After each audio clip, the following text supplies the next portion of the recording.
ఇప్పుడు నార్మల్గా అది అయిపోయిన తర్వాత, దేవదాస్ అయిన తర్వాత నువ్వు మళ్ళీ కొత్త హీరోతో చేసావు. అవును. It's again another arc, right కదా. తర్వాత ఇప్పుడు మళ్ళీ శర్వానంద్తో చేస్తున్నావు అవును సినిమా. యా సో ఇక్కడ ఈ చేంజ్ ఓవర్స్ని ఎట్లా డైరెక్టర్గా నువ్వు ఎట్లా హ్యాండిల్ చేస్తున్నావు అన్నది కూడా ఇంపార్టెంట్ పాయింట్. రైట్ అక్కడ పెద్ద ఇద్దరు స్టార్స్, ఇక్కడికి వచ్చేసరి కొత్త న్యూ ఎంట్రీ. ఇప్పుడు మళ్ళీ శర్వానంద్. రైట్ ఈ బ్యాడ్లీ నీడ్స్ ఎ హిట్, అందరికీ తెలిసిన విషయం అది. రైట్ అది does it overpower you? No అండి, ఇట్ డజంట్ రియలీ ఎఫెక్ట్ మీ.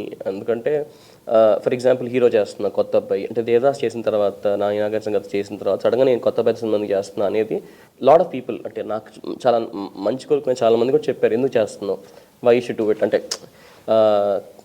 అది అడిషనల్ ప్రెజర్ అయిపోద్ది, లేకపోతే నువ్వు లేకుండా ఇంకో డిగ్ చేసి తీసుకుంటున్నావు అని. బట్ ఛాలెంజ్ కదా, ఇప్పుడు కొత్త హీరోతో చేసేటప్పుడు ఆ కుర్రాడు జనాలకి ఎక్కకపోయినా డైరెక్టర్ మీదకే వస్తుంది. అది డైరెక్టర్ సరిగ్గా తీలేపడు అవును అంతే కదా. అంతే అంతే. ఇప్పుడు ఎక్కితే అది యాక్సెప్టెన్స్ అన్నది ఎవరికి వస్తుందో ఎవరికి రాదో ఎవరికి తెలియదు కదా. అది was it challenge, was it not a challenge? Very heartful decision అండి. I wanted to really do it. ఎక్కడ ఈవెన్ టుడే ఆ సినిమా చేసేసి అంత ఫినిష్ అయిపోయినా కూడా I feel very good about that film. అంటే ఎక్కడ ఇట్ వాస్ వెరీ అంటే I was ready for the challenge. నాకు ఆ ఛాలెంజ్ వాజ్ మోర్ ఎక్సైటింగ్ ఏమో అంటే when I wanted to do that film. And ఆ కథకి he was a perfect choice and it a very good job. And I was so ఎప్పుడు అంటే usually అంత think చేయనండి, అంత I don't take so much of pressure of external things. అంటే ఇవన్నీ calculated careers అన్ని క్యాలిక్యులేటెడ్గా ఉంటాయి కదా. ఇప్పుడు it is not like state bank ఉద్యోగం కాదు కదా, ఎగ్జామినేషన్ రాసి పై ఆఫీసర్ పోస్ట్కి వెళ్ళిపోవడం, లేకపోతే దాని నుంచి ఇంకో డిపార్ట్మెంట్. అంటే I have never seen my career so క్యాలిక్యులేటెడ్గా అండి.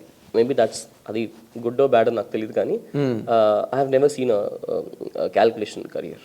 అంటే ఇప్పుడు ఈ స్టెప్ తర్వాత ఈ స్టెప్ వేస్తే will get something better. Like ఈ మధ్య ఒక 30 crore ఫిల్మ్ చేసి నాకు ఎవరు 50 crore ఫిల్మ్, లేకపోతే how do you increase scale అంటే you do want make big films. నాకు ఉంటుంది I want make a very big film. But at that point of time నాకు ఏది నిజంగా చాలా జెన్యూన్గా చేయాలనిపిస్తుందో అది చేసుకుంటూ వెళ్తానండి.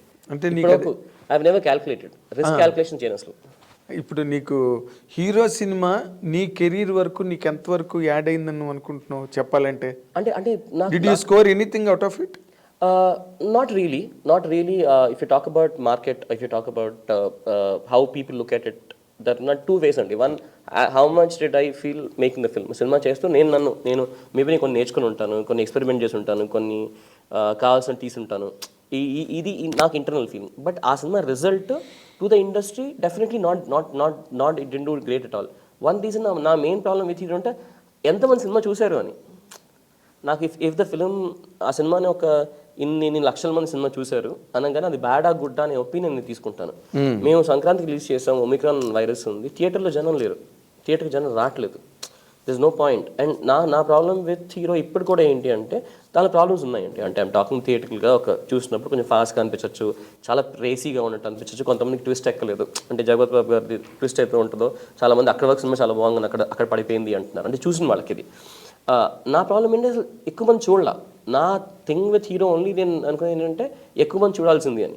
ఇప్పుడు దాని ఇంపాక్ట్ ఆన్ ఇండస్ట్రీయా అది ఉండదని, బట్ నాకు అది that is not a problem. అంటే అది నా చాయిస్ కదండి, కావాలని చేసిన సినిమా కదా.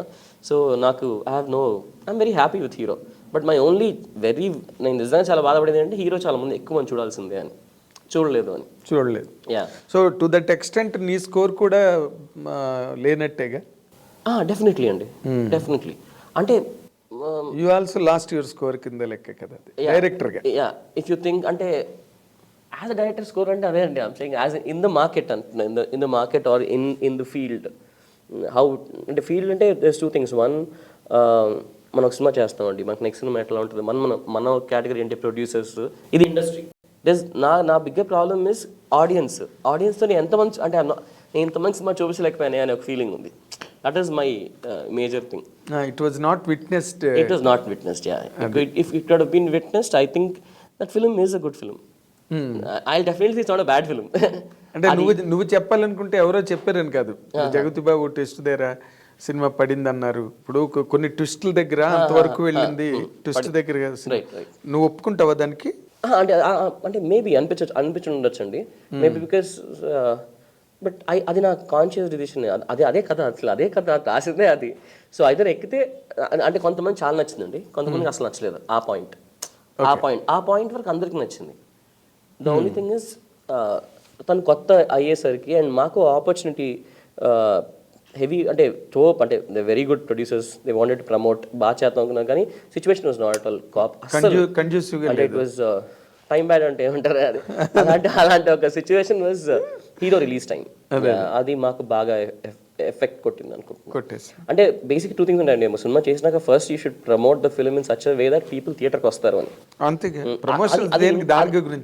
అది ఇంటెన్షన్ ప్రమోట్ చేయాలనే ఉంది, అందరికి తీసుకెళ్లాలనే ఉంది ప్రొడ్యూసర్స్ కానీ అందరికి. బట్ మనకు సిచ్యువేషన్ అలా లేదు. అంటే మనం వెళ్ళి ఒక రోడ్ షో చేయలేము, మనం ఏమి అందరు ఇంట్లో కూర్చోవాలి. అంటే సినిమా రిలీజ్ అయినాక మా మమ్మీ డాడీని థియేటర్ పంపించాలంటే నేనే ఆలోచిస్తుంటే ఇంకా జనమే వస్తారు. ఎగ్జాక్ట్లీ. అంటే ఇప్పుడు ఫర్ ఎగ్జాంపుల్ అదే టైంలో నాగార్జున గారి సినిమా రిలీజ్ అయిందండి, బంగారాజ్ రిలీజ్ అయింది. Bangarraju it really good, but Nagarjuna garu is star, you have a pull automatically but you go for. And సంక్రాంతిగానే ఒక సినిమాకి వెళ్దాం అనే ఫీలింగ్ ఉంటుంది, గో ఫర్ నాగార్జున. ఆ ఒక పుల్ ఉంటుంది. ఎప్పుడన్నా ఒక న్యూ కమర్ అన్నప్పుడు we need to create that aura, we need to create that. అది క్రియేట్ అవ్వాల.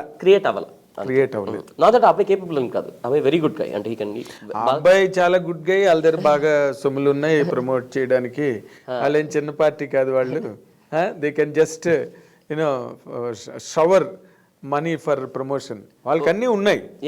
బట్ అంటే వాళ్ళంతా అంటే ఇప్పుడు జయదేవ్ గారు కానీ పద్మ గారు కానీ దే ఆర్ నాట్ సో, అంటే I know they are very well off, super rich అదంతా కాదు కానీ they are very, but they are also very clear in calculation. అంటే దే ఆర్ వెరీ అంటే ఎంత పెట్టాలి ఏంటి అని they looked it like film only. They look business. అబ్బాయి లాంచ్ వెహికల్ కదా ఎంతగా అంత డబ్బులు ఇస్తాం అని అలా ఏం లేదు. ఒక బడ్జెట్ అనుకుని ఒక బడ్జెట్లో తీసి ఇలా ప్రమోట్ చేద్దాం అనుకున్నారు. బట్ వాళ్ళు నిజంగా పాపం చాలా బాగా ప్రమోట్, అంటే దట్ ఫిల్మ్ ఆ అబ్బాయి కూడా చాలా బాగా చేశారండి. సో ఎక్కువ మంది రీచ్ అయ్యి చాలా బాగుండేది. నాకున్న ఏకైక థింగ్ అంటే అది ఎక్కువ మందికి రీచ్ అవ్వలేదని.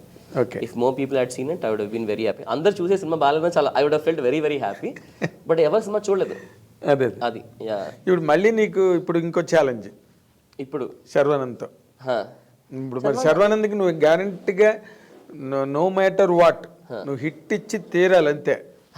ఇస్తావా ఇవ్వవా? ఖచ్చితంగా అండి, ఖచ్చితంగా హిట్. నేను శర్వానంద్ అభిమానుల తరఫున నిన్ను అడుగుతున్నా. ఇట్స్ పక్కా ఇది మాత్రం పక్కా హిట్స్ మరి అండి, ఫుల్ కాన్ఫిడెన్స్ చెప్పగలను. It's a very nice film. చాలా శర్వానంద్కి ఫాలోయింగ్ ఉంది కాబట్టి. అంటే Sharwa again is one actor where మీ అందరూ తెలిసి ఇస్ ఫ్యాంటాస్టిక్ యాక్టర్ అని. అవును, చాలా బాగుంటాడు, చాలా బాగా యాక్ట్ చేస్తాడు, తన చాయిస్ ఆఫ్ స్క్రిప్ట్ చాలా బాగుంటాయి. ఇది why it will be a different film, ఎందుకంటే శర్వా చాలా యాక్టివ్ కనబడతాడండి, ఫుల్ బ్రైట్ కనబడతాడు, అంటే ఒక ఎనర్జీతో కనబడతాడు. అంటే తను దానికి పెట్టిన ఎఫర్ట్ కూడా సూపర్. అంటే his best look ever. Okay, it will be his best look ever. And శర్వాలో యాక్చువల్లీ వెరీ యాక్టివ్ సైడ్, చాలా రియల్ యాక్టివ్ సైడ్ ఉంటుంది. బయట ఉన్నప్పుడు ఒక యాక్టివ్ పర్సన్ లా ఉంటాడు కదా. తను చేసిన సినిమాలు కొన్ని కొంచెం సాఫ్ట్గా ఉంటాము, కొంచెం సీరియస్గా ఉండటం ఇట్లాంటి జోన్ ఉన్నాయి. ఈసారి అట్లా ఏమి ఉండదు, ఈసారి ఫుల్ బ్రైట్గా ఉంటుంది. సో అవన్నీ చూసావా ముందు? శర్వా ఏమేమి చేశాడు, ఇందులో లోపాలు ఏంటి, శర్వానంద్ని ఎలా చూపించాలి అన్న లెక్క. నాకు శర్వా చూసిన ప్రతిసారి ఏమనిపించింది అంటే శర్వా ఫుల్ ఎనర్జీతో చేస్తే ఎలా ఉంటుంది ఒక సినిమా, ఒక ఫుల్ బ్రైట్ క్యారెక్టర్ చేస్తే. అంటే ఒక ఒక ఇంట్రోవర్ట్ లా కాకుండా ఒక ఎక్స్ట్రోవర్ట్ లా చేసే క్యారెక్టర్ ఎట్లా ఉంటుంది అంటే మనకి ఖుషీలో పవన్ కళ్యాణ్ గారు ఒక ఎక్సైట్మెంట్ ఉండేది. అంటే నేను ఫ్లాంబాయింట్ గా ఒక ఎనర్జెటిక్ గా బ్రిస్క్ గా స్మార్ట్ గా ఇట్స్ వెరీ నైస్. నాకు ఆ జోన్ లో I wanted to look at him. That is one main reason. And he will be the biggest strength for the film tomorrow.